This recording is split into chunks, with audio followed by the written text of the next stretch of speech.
Ejo bundi ku itariki ya 11 Kanama uyu mwaka wa 2024 ubwo habaga ibirori bikuru byo kurahira k'umukuru w'igihugu Paul Kagame, hari umuntu wahagaragaye amaso y'abantu ataramenyereye cyane, ariko abenshi batangazwa n'imyitwarire ye, imivugire ye n'ubuhanga bwe bukanganye mu kuvuga yemye, abikora mu ndimi z'amahanga, Icyongereza n'Igifaransa bitomoye neza nkaho yamize umuzungu w'izo ndimi. Excellence le général de corps d'armée Mamadi Doumbouya, président de la République de Guinée, merci de vous être joint à nous. Buri rurimi rwose yaruvugaga neza adategwa kandi akamenya uko akurikiranya amagambo ye no kuyahererekanya n'umuyobozi ukomeye basimburanyaga kuvuga bahererekanya amagambo babyitondeye, ariwe Alain Mukurarinda, umuvugizi mukuru wa guverinoma y'u Rwanda. Excellency Emerson Dambudzo Mnangagwa, President of the Republic of Zimbabwe, thank you for being with us today. Kuba Alain Mukurarinda twari dusanzwe tumuzi ndetse avugira mu ruhame, ntabwo abantu muri rusange twigeze tumwibazaho cyane. Njye ubwanjye nk'umwe mu batangajwe n'ubuhanga bukataje mu mivugire n'ihererekanya amagambo by'uyu muntu udasanzwe ari kumwe na Alain Mukurarinda, niyemeje gukusanya amwe mu makuru y'ingenzi wamenya kuri uyu munyarwandakazi. His Excellency Ousmane Sonko, Prime Minister of Senegal, thank you for joining us today.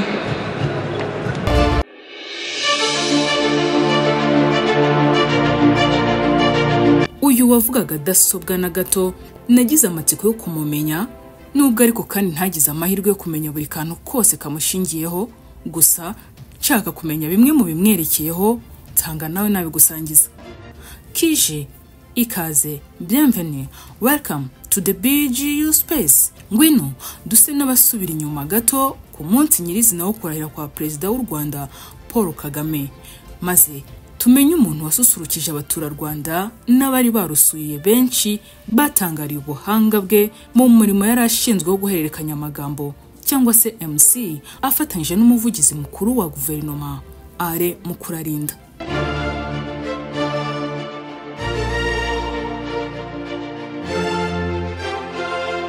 Nkimara kumenya amazina ye ko yitwa Shami Elodie, nanditse rino zina kuri Google.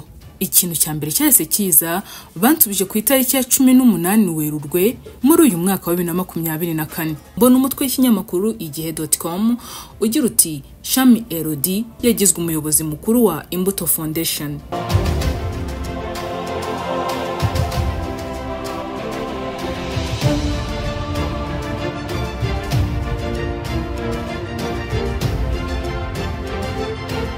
Ibyerekeye umutwe w'inkuru byanteye kuyinjiramo, maze nsanga si uwo munsi nayisomeho yari yagizweho umuyobozi wa Imbuto Foundation, ahubwo nsanga ko yagizwe Director General wa Imbuto Foundation ku ya 18 Werurwe muri uyu mwaka wa 2024. N'ubu kandi niwe muyobozi mukuru yihagarariye ku nshingano yahawe na nyir'ukuyirema Madame First Lady Jeannette Kagame.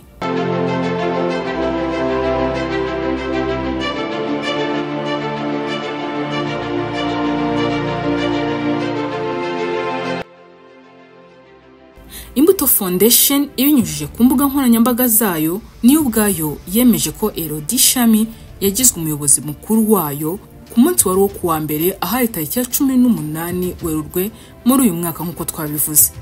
Nyuma ibyo ntabwo byari bihagije, narongeye mbaza Google nti Shami Elodie ni mwene nde, ariko sinabashije kubona igisubizo. Ndongera ndayibaza nti niye status ye, nanone sinagira icyo mbona. Bigenze uko kuko nta handi numvaga nakusanyiriza amakuru handi uretse kuba wahamagara nyir'ubwite, gusa mpitamo ikihutirwa cyo kubasangiza bimwe mu bigwi by'uyu munyarwandakazi.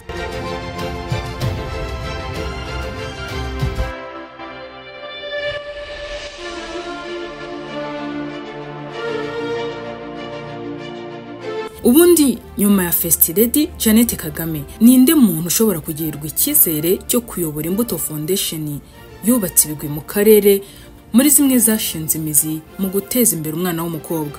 Uko byagenda kose yaba afite ubumenyi n'ubunararibonye butangaje.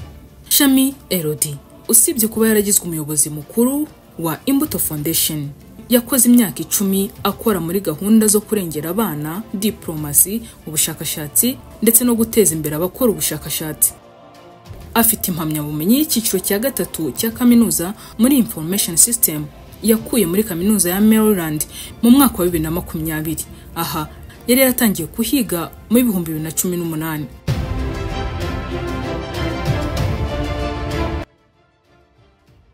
Muri 2015 yabonye impamyabumenyi y'icyiciro cya kabiri cya kaminuza mu masomo yo kubungabunga amahoro, ubutabera no gukemura amakimbirane muri kaminuza ya DePaul.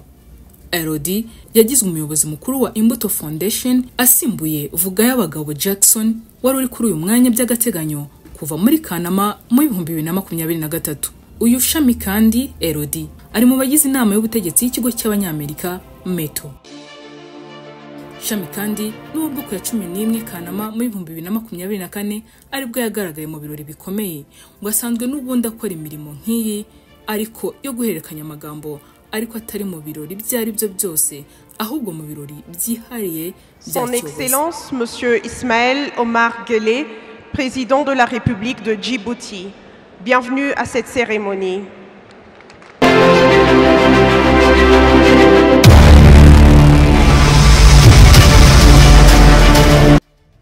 Aya niyo makuru yibanze nahawe muyo nagerageje gucukumbura.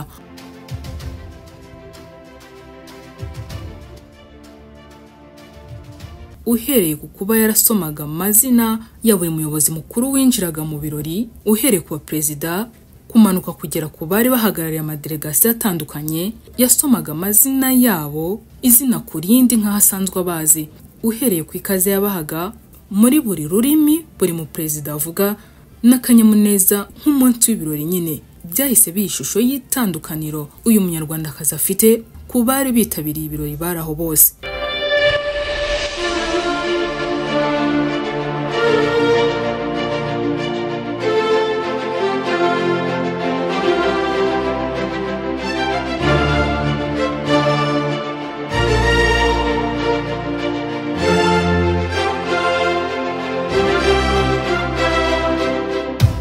Ni nahangaha mbaye nsubiki iki kiganiro, naho butaha nkakwibutsa kandi ko ibitekerezo n'inyunganizi byawe bidahejwe hano kuri BGU Space.